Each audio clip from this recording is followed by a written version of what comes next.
history is a massive and intricate subject. World-shaking events have shaped the continent's history, from the early men and women who left their footsteps in volcanic ash to the liberation of Nelson Mandela and whole lot of wars, conquests, civilizations, and revolutions in between. You probably heard the claim that Africa is the birthday of humanity. But before there were humans or even apes ancestors, there was rock. Africa is the oldest and most enduring landmass in the world. When you stand in Africa's soil, 97% of what's under your feet has been in place for more than 300 million years.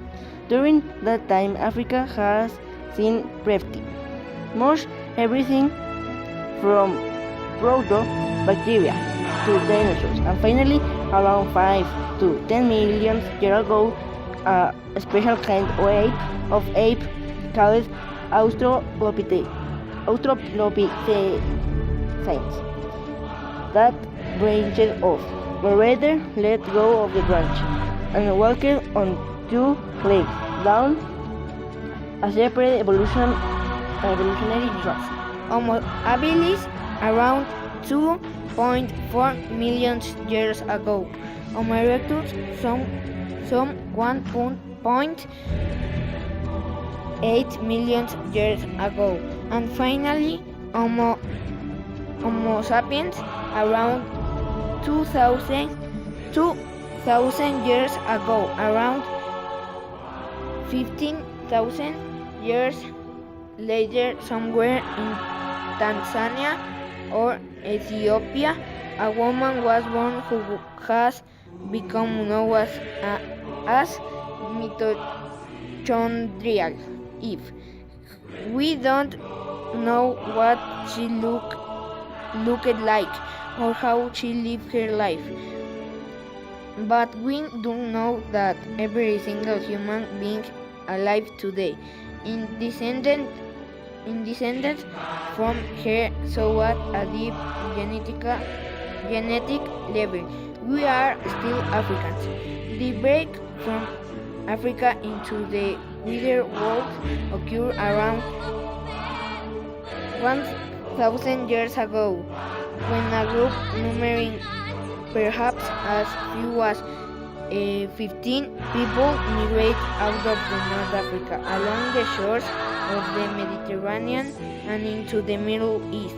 From the inauspicious start came a population that would one day cover almost every landmass on the globe. Around the time that people were first venturing outside the continent, hunting and gathering was still the lifestyle of choice. Humans lived in communities that rarely exceeded a couple of hundred individuals, and social bonds were formed to enable these small bonds of people to share food,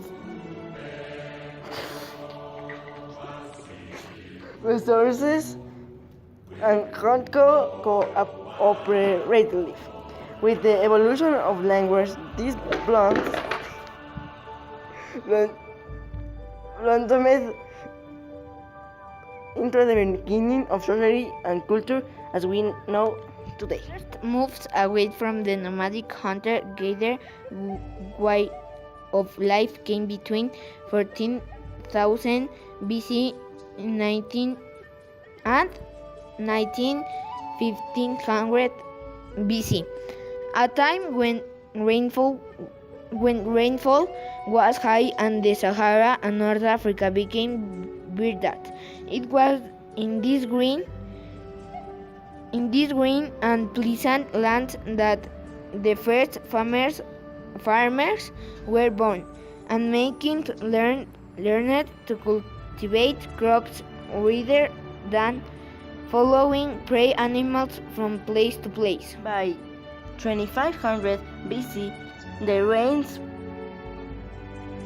began to fall and the sandy barrier between North and West Africa became the Sahara we know today. People began to move southwest into the rainforests of Central Africa.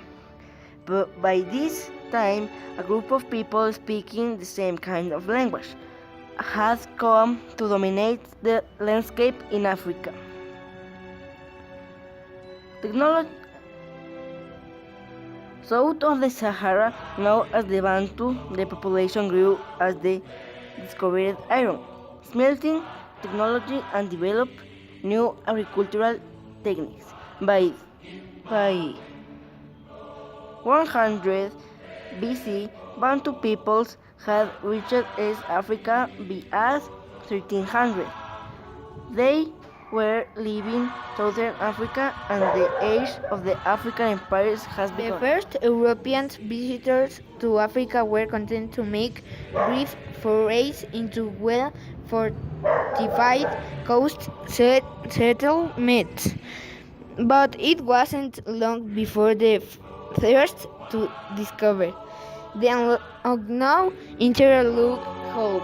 Victorian heroes such as Richard Burton and John Speke captured the public imagination with their hair-raising tales from the East African interior, while Mungo Park and formidable Mary Whistle battled their way through thought. Celebrate was missionary explorer David Livingstone, who was famously encountered by Henry Morton Stanley on the shores of Lake Tanganyika. Livingstone spent the best years of his life attempting to convert the natives to Christianity and searching for the source of the Nile. Hot on the heels of the 29th century, explorers came the representatives of European powers, who began the infamous scramble for Africa, vying with each other to exploit real of imagined resources for their sovereigns and demarcating random and unlike national borders that still remain to this day.